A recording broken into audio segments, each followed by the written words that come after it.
上回由于吃到博士的传送机，导致我爆炸了，传送到了一个莫名的区域。这个未知的地方只有泥巴，这个泥巴干干巴巴的，一点都不好吃。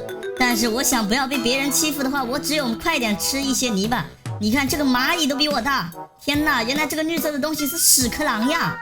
屎壳郎，我来尝尝，味道感觉有点臭。现在我已经可以吃上了蚂蚁了。吃完了很多东西之后，我发现我的体积好像并没有变大多少，但是我可以把蝴蝶给吃掉了。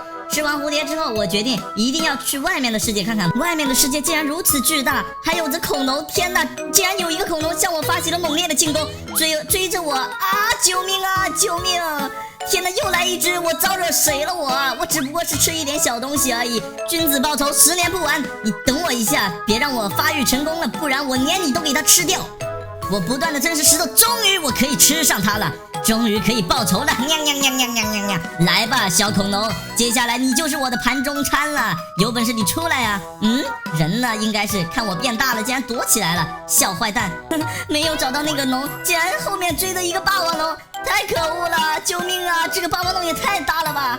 还好，跟我来爱的魔力转圈圈吧！来吃我呀！吃不到！霸王龙爱的转圈圈之后，我终于可以吃掉它了！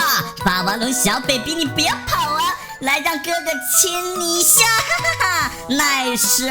哦，今天哪，这么多大恐龙都只是跟我一样大了，我直接给他们吞噬掉。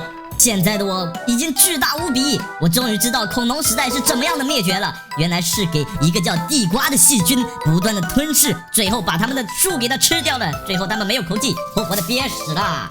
现在的恐龙已经全部被我吃掉了，我只能喝岩浆了。这个岩浆的味道和我们家生产的雷碧一样可口。